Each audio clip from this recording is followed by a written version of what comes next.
How many times have you asked yourself, why me? If you're hearing this now, it's no accident. This message is for you. Yes, for you, the one who is tired, who can't see a way out, whose heart feels tight, and is thinking about quitting everything. But before you make any decisions, listen to me until the end. Because this could be the word that changes everything in your life. Have you ever felt like you were talking to the walls when you pray? Have you ever felt like no matter how much you cry out, God remains silent? The feeling of being alone, fighting against the world while the heavens stay silent. That silence hurts. It weighs you down. It anguishes you. And maybe right now, you're feeling exactly like this. Silent with God, but your heart is crying out for help. But let me tell you a truth that you might have forgotten in the middle of your pain. God's silence is never his absence. In fact, God's silence might be the biggest sign that he is doing something much greater than you can imagine. It just isn't ready to be revealed yet. Have you ever seen a tree growing underneath the ground? No. But just because you can't see the roots growing doesn't mean they're not growing. God works behind the scenes. He weaves your story with threads that are invisible to your eyes, but they are firmly held in his hands. He did it with Joseph, remember? Betrayed by his brothers, thrown into a pit, sold as a slave, unjustly imprisoned. Everything seemed to be going wrong. But what no one could see was what God had prepared ahead, the throne of Egypt. If Joseph had given up along the way, he would have died as a slave. But because he kept going, even without understanding, he saw the promise come to life with his own eyes. How many times have you asked yourself, has God forgotten me? Have I sinned too much to be heard? Am I alone in this? But what if I told you that he never left your side? He's right there, in your silence, in your hidden tears, in that tear that falls when everyone else is asleep. You don't need to see to believe. You need to believe to see. In the hardest moments of life, it feels like people disappear. Friends vanish, family doesn't understand, the phone stops ringing. But God remains right there. Even in silence, he is there. You may not see it now, but he's holding on to the things you can no longer carry. And if you're hearing this message right now, it's because God wants to remind you, you are not alone. Don't give up because of the silence. The greatest miracle of your life may be taking place in this very moment of quiet. Every pregnancy requires silence, waiting, and patience. Have you ever seen a mother open her womb in the second month just because she couldn't wait? Of course not. Because she knows that even though she doesn't see the baby every day, it's growing. And she waits, with pain, discomfort, and anxiety. Faith is the same. It doesn't demand you to see. It only asks you to trust that God is working, even when everything seems to be falling apart. You may not hear his voice right now, but one day you'll understand why he was silent. And when that day comes, you'll look back and thank him for not giving up. So I ask you, with all the love I can put into these words, don't stop. Don't give up. Don't surrender. God's silence was never the end. In fact, it is the prelude to something extraordinary that is coming. And if you're willing, I want to propose something to you. For the next 7 days, before you sleep, close your eyes, take a deep breath, and say with faith, even in silence, I trust in you, Lord. Repeat this every night and you'll notice something start to change inside of you. The external situation may stay the same, but your faith will begin to grow. And when faith grows, the impossible starts to move. Because God has never left you. He's only preparing you for something greater. Have you noticed how the greatest victories in life tend to come after the deepest pain? Have you ever noticed that before something is born, there is always a time of pain, waiting, and darkness? Think about it. A seed only grows when it's buried.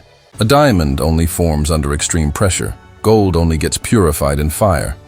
And a life is only born after the pain of labor. That's why today I need to remind you of a truth that can change how you see the difficult season you're going through. The miracle always comes after the pain.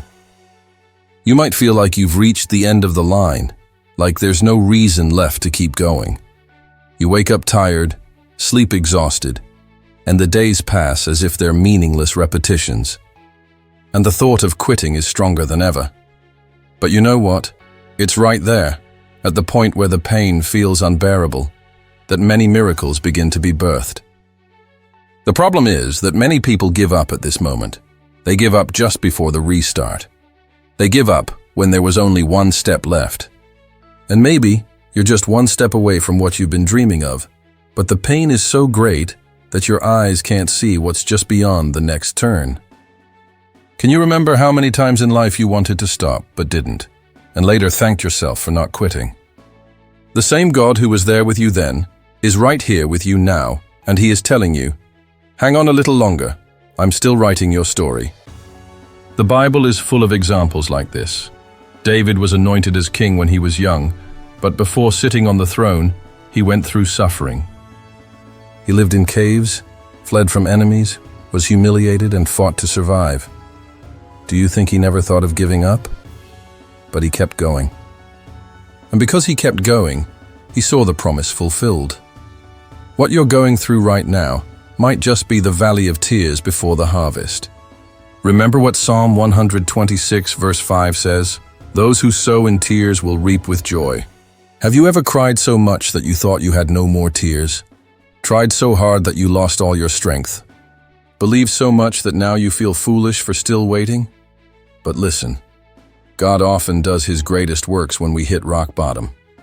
Because when we have no one left, no way out, we finally say, Lord, I am completely depending on you. And that's when He acts. True faith is born when everything human fails.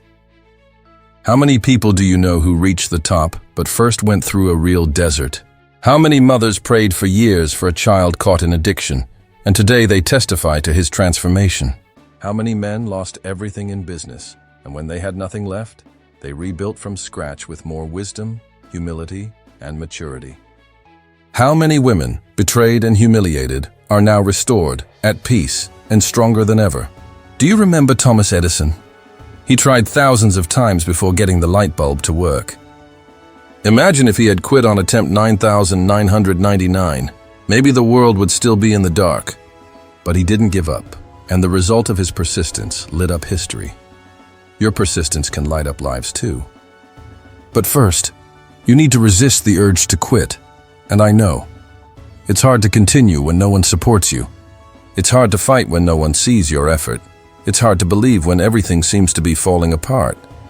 But when everything falls apart, what's left is the foundation. And if your foundation is God, you can rebuild anything. That's why I want to challenge you. For the next 21 days, choose one area of your life where you thought about giving up. It could be your marriage, your studies, a project, your spiritual life, or even your will to live. And declare every day by faith, I will not stop. I will see my miracle happen. Write this down on a piece of paper, stick it on the mirror, say it out loud. Pray for it. Fight with everything you have. Because sometimes, what separates you from your miracle is not the size of your faith. It's your decision to keep going, even when everything seems lost. God isn't impressed with pretty words, but He is moved by hearts that persist. Those who keep marching, even when crying, even when wounded, even when tired. These are the ones who experience the greatest testimonies. You may be hurt right now, but wounds heal, and each scar will tell a story of someone who went all the way and won. So take a deep breath, lift your head, and remember, the pain you feel right now could be exactly what's preparing the ground for the victory you'll witness later. And when that happens, you'll look back and understand, I'm glad I didn't give up. Days when we feel inadequate, not beautiful enough, not strong enough, not smart enough, and everything seems wrong. Then those destructive thoughts creep in. I'm a failure. I'll never make it. There's no hope left for me. But today, I need to tell you this. Even if you're on the other side of the screen, you are not what has happened to you. You are not the rejection, not the betrayal, not the failure, not the mistake you made. You are what God says you are. How many times have you erased yourself because of what others said about you? How many times have you felt you didn't deserve a new chance because of your past? But listen carefully.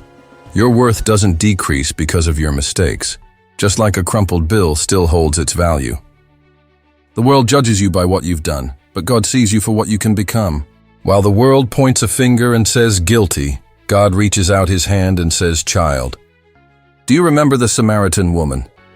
5 husbands, living with a man who wasn't her husband, rejected, humiliated, isolated.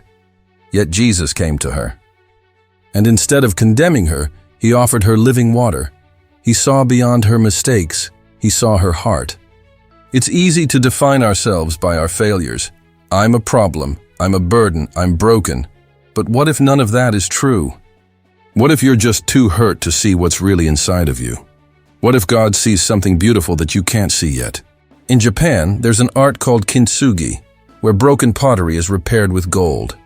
What happens? It becomes even more beautiful and valuable. Maybe God is doing that with you right now, taking every piece of you, every trauma, every pain, and making something even stronger. Think of the people who are now inspirations. Oprah Winfrey, for example, was abused as a child, rejected, fired from her first TV job for being unsuitable. Now, she's one of the most influential women in the world. Not because her life was easy, but because she chose not to define herself by her pain. You can make that choice too. Choose to rise, choose to start over, choose to stop calling yourself by your mistakes, and start seeing yourself through God's eyes. Maybe you failed as a father, mother, husband, wife, or friend, but God hasn't given up on you. He still believes in your ability to change. And maybe your greatest prison isn't out there, but the chains you've put on yourself, the labels you've accepted to carry. But today is the day to break those chains. Did you know that in the Bible, God changed the names of several people? Abram became Abraham, Jacob became Israel, and Simon became Peter. Why? Because when God transforms, he doesn't just heal the past, he redefines the future. And he wants to do that with you. No matter how many times you've fallen or how deep you've gone, you can still be restored. You can still be an example. You can still inspire others. Do you know what the enemy fears most? It's not your fall. It's you getting back up. Because when you fall, you become vulnerable. But when you get back up, you become unshakable. You don't have to wait for circumstances to change to start seeing yourself with dignity. You just have to believe that you're still worthy of God's love. And he never withdrew that love from you. Today, I want to challenge you to change the way you see yourself. For the next 30 days, every time you look in the mirror, declare, I am loved, I am forgiven, I am strong, I am a new beginning. Do this even if you don't feel it, because faith starts as a seed, but it grows through repetition, action, and trust. And you'll begin to notice that the reflection in the mirror starts to change. Not the outside, but the inside. That's where true transformation happens. And when that happens, you'll understand that your identity is not in the pain, but in the promise. You are a son, you are a daughter, and that no one can take away from you. Sometimes all we want is a clear answer from God, a voice saying, go this way. Wait, it's going to be okay. But the truth is, God doesn't always reveal himself that way. He calls us to live by faith. And faith, my brother, my sister, is not having all the answers. Faith is continuing, even when the only thing you have is the certainty that God is in control, even when it doesn't seem like it. Have you ever tried walking in the dark, relying only on your memory of where things are around you? It's not easy, is it? It's scary. But when we know the way, we keep going. That's how it is to walk with God. You won't always see it. You won't always understand.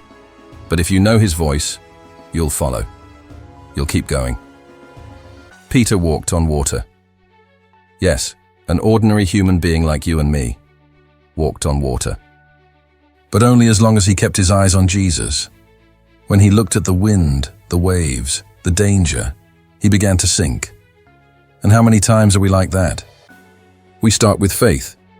But then comes the diagnosis, the overdue bills, the broken heart, the bankruptcy, and everything that was faith turns into fear. Everything that was certainty turns into doubt. But listen carefully. What sinks you is not the problems. What sinks you is doubt.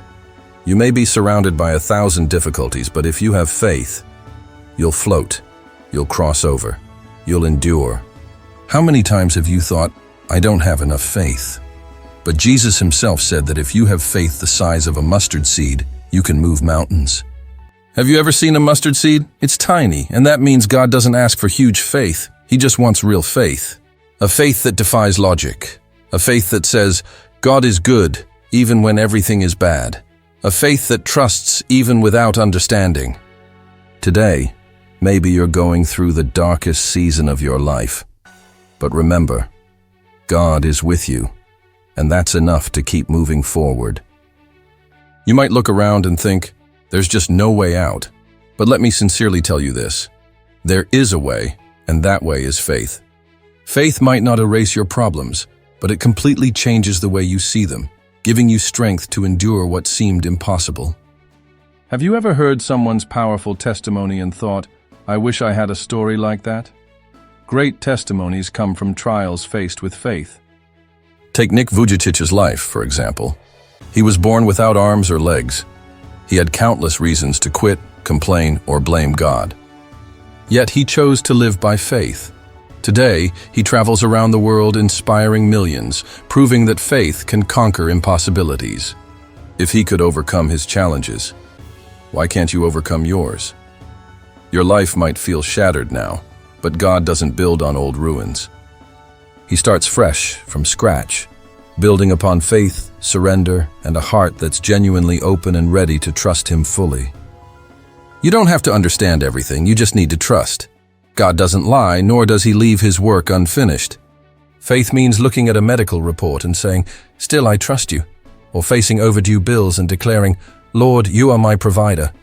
Faith is grieving deeply yet saying, "God is still good." It's taking that first step even when you can't yet see solid ground beneath your feet. That's how the Red Sea parted. The people first stepped into the water, and only then did it separate to create a pathway. Maybe God is waiting for your step of faith too. So here's my challenge. For the next 15 days, pick one situation that's robbing your peace. Each day say clearly, "Lord, I don't see a way out, but I trust you. I walk by faith, not by sight." Write this down and pray over it daily. Then watch what begins to change inside of you, because God's greatest answer often isn't changing our circumstances, but transforming our hearts.